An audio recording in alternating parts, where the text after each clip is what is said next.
আমরা ফেসবুকে চোখ রাখলেই অনেক ভিডিওতে দেখতে পাই বাংলাদেশে বিভিন্ন নতুন নতুন কৃষি প্রযুক্তি এবং সেই ভিডিওগুলো কিন্তু সচরাচর আমাদের সামনে এসেই থাকে। বাংলাদেশে কী কী নতুন কৃষি প্রযুক্তি আছে সেই সম্পর্কিত বেশ কিছু তথ্য কৃষি বার্তার আজকের প্রতিবেদনে আপনাদের সামনে তুলে ধরব। আমি দেবস্মিতা, কৃষি বার্তায় আপনাদের সকলকে জানাই স্বাগত। এবং বর্তমানে আজ আমি আমার সঙ্গে পেয়ে গেছি বাংলাদেশ শের-ই বাংলা এগ্রিকালচারাল ইউনিভার্সিটির প্রফেসর ডক্টর কামরুন নাহার ম্যাডামকে। আমরা ম্যাডামের সঙ্গে কথা বলে বেশ কিছু তথ্য জেনে নেব। নমস্কার ম্যাডাম। আমরা ফেসবুকে প্রায় দেখতে পাই বাংলাদেশে বিভিন্ন নতুন নতুন কৃষি প্রযুক্তি, যেমন ভাসমান বিভিন্ন খামার বা ভাসমান সবজি চাষ। তো এই ধরনের কি কি নতুন কৃষি প্রযুক্তি ওখানকার ফার্মাররা করে থাকেন, যেগুলো একটু হলেও আলাদা? আসলে ভাসমান কৃষি প্রযুক্তি এটা খুব একটা নতুন না, অনেক পুরনো। কারণ দক্ষিণাঞ্চলের কিছু জায়গাতে বছরের কিছু কিছু সময় সব সময় একটু পানি থাকে, তো সেই জায়গাতে মূলত সবজি চাষ এছাড়াও ভাসমান বীজতলা এগুলো করা হয়। তো যাতে করে যখন ওখানে পানি থাকে বীজ লাগানো হয় এবং একটু বড় হলে সেই চারাগুলোকে ফসলি মাঠে হচ্ছে গিয়ে লাগানো হয়। তো এছাড়াও নতুন প্রযুক্তির মধ্যে হাইড্রোপনিক্স রয়েছে। তো এগুলো আসলে অনেকগুলো প্রাইভেট কোম্পানি আছে, যেমন ব্র্যাক, তারা টিস্যু কালচার, হাইড্রোপনিক্স এই সব পদ্ধতিতে সবজি এবং হচ্ছে ফুলের গাছ এগুলো লাগায়। তো আসলে যেগুলো শহরে জায়গায় ভার্টিক্যাল গার্ডেনিংও এখন ইদানিং পপুলার হচ্ছে, এগুলো রিসার্চ লেভেলে আছে। তো আমরা জানি যে কৃষি জমির পরিমাণ দিন দিন কমে যাচ্ছে, জনসংখ্যা বৃদ্ধি, কলকারখানা প্রতিস্থাপন, এছাড়াও হচ্ছে গ্লোবাল ক্লাইমেট চেঞ্জের কারণে অনেক ফসলি জমি আসলে হারিয়ে যাচ্ছে।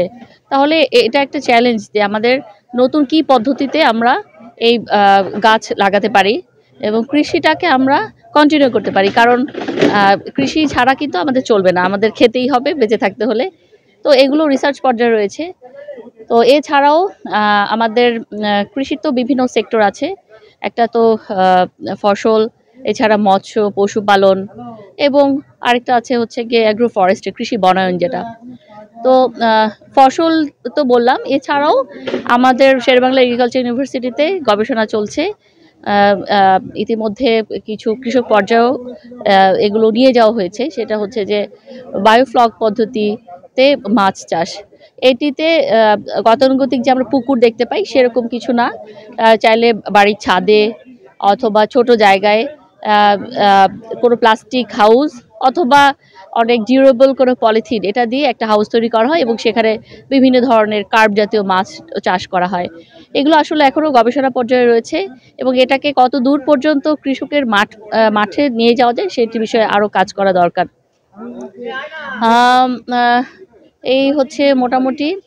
এবং আধুনিক প্রযুক্তির কথা যদি বলি, বিভিন্ন সেক্টরে অল্প সময়ে এবং অল্প খরচে কিভাবে আমরা বেশি উৎপাদন পেতে পারি এগুলো নিয়ে আসলে ক্ষুদ্র ক্ষুদ্র জায়গাতে ব্যাপক গবেষণা চলছে এবং এটিকে পৃষ্ঠপোষকতা করা দরকার, যাতে করে এটি সঠিকভাবে কন্টিনিউ করে সেটা বাস্তবে রূপ দেয়া যায়। আচ্ছা ম্যাডাম, আমরা সকলেই জানি বাংলাদেশের সরকার পরিবর্তন হতে চলেছে। তো সেখানে নতুন সরকারের ক্ষেত্রে পরবর্তীতে কৃষি নিয়ে কি কোনো নতুন ধরনের ভাবনা রয়েছে বা কৃষকদের প্রতি কি নতুন কোনো ভাবনা রয়েছে? আসলে এটা তো একদমই আসলে একটা ইন্টারিম গভর্নমেন্ট আছে। তো সামনে যারা আসবে তারা নিশ্চয়ই বর্তমানে যেগুলো চলছে সেগুলোর চেয়ে আরও ভালো কিছু নিয়ে আসবে বলেই আমরা আশা রাখছি। আর আমাদের এগ্রিকালচারাল ডিপার্টমেন্ট, এগ্রিকালচার মিনিস্ট্রি আমাদের খুবই একটা অ্যাক্টিভ একটা অর্গানাইজেশন এবং আমাদের গবেষণা প্রতিষ্ঠান সারা বাংলাদেশ জুড়ে রয়েছে। তো আমি আশা করছি যে যে সরকার যখনই আসুক না কেন এই গবেষণাগুলো অবশ্যই চলমান থাকবে এবং আরও ভালো কিছু আমরা নিয়ে আসতে পারবো। আমরা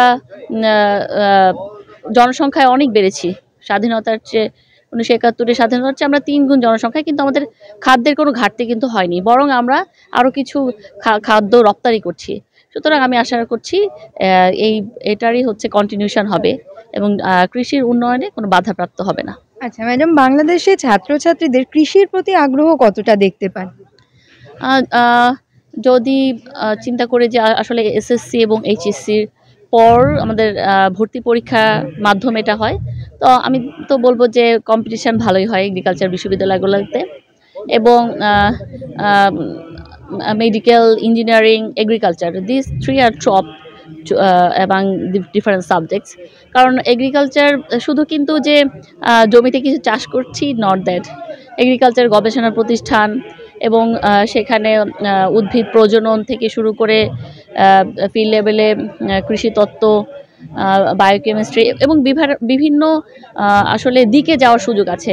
আমরা দেখেছি যে এগ্রিকালচার থেকে ইউনিভার্সিটি থেকে পাশ করার পর পৃথিবীর বিভিন্ন জায়গায় স্কলারশিপ পাওয়া এবং বিভিন্ন গবেষণা প্রতিষ্ঠানে চাকরি করা, এগুলোরও সুযোগ রয়েছে।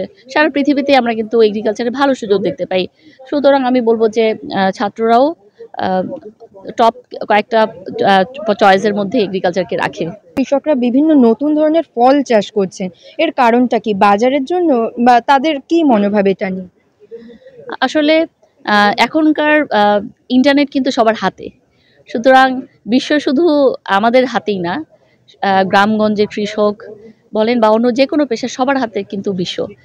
তো দেখা যাচ্ছে যে আগে যেরকম গতানুগতিক গোলা ভরা ধান, পুকুর ভরা মাছ, এতটুকুতেই কৃষকরা সন্তুষ্ট থাকতো, কিন্তু এই স্মার্ট কৃষক কিন্তু জানে যে how I have to improve my livelihood.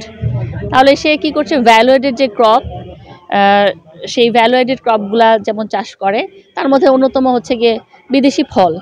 তো ড্রাগন ফ্রুট, থাই পেয়ারা, থাই কুল, এগুলো কিন্তু বাজারে এখন এত বেশি সয়লাভ, দেখে মনে হবে যেন এটা আমাদের দেশের কোনো ফল।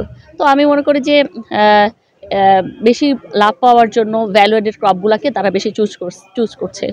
তো আরও ফল এবং অন্য কিছু আমরা হয়তো ফিউচারে দেখতে পাবো, আশা করছি। আচ্ছা ম্যাডাম, ওখানে মেয়েদের কৃষিতে আগ্রহের হার কতটা? আমি তো বলবো যে আমি এক্স্যাক্টলি পার্সেন্টেজ বলতে পারবো না, কিন্তু আমার ক্লাসরুমে যখন আমি যাই তখন আমি বলতে পারবো যে সামটাইমস মোর দেন 50% যে মেয়ের সংখ্যাই বেশি, আবার কখনো কখনো 50-50, তবে আগের চেয়ে অনেক এগিয়ে। তো এখন আসলে মেয়েরা সব জায়গায় যাচ্ছে, সো কৃষিতেও সেরকম আসছে।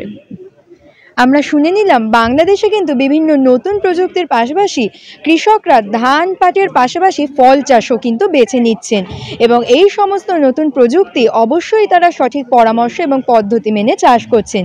তাই আপনারা যারা নতুন প্রযুক্তিতে চাষ করতে চান, তারা অবশ্যই কৃষি দপ্তর, উদ্যান পালন দপ্তর এবং কৃষি বিজ্ঞান কেন্দ্রে যোগাযোগ করে সঠিক পরামর্শ মেনে চাষে এগিয়ে আসলে আপনারাও লাভ করবেন বলে আমরা আশা রাখছি। এরকম আরও নতুন নতুন তথ্য জানতে অবশ্যই আমাদের কৃষি বার্তা চ্যানেলটিকে সাবস্ক্রাইব করে বেল আইকনটি প্রেস করে রাখুন, যাতে সবার প্রথমে নোটিফিকেশনটি আপনার কাছেই পৌঁছে যায়। নমস্কার।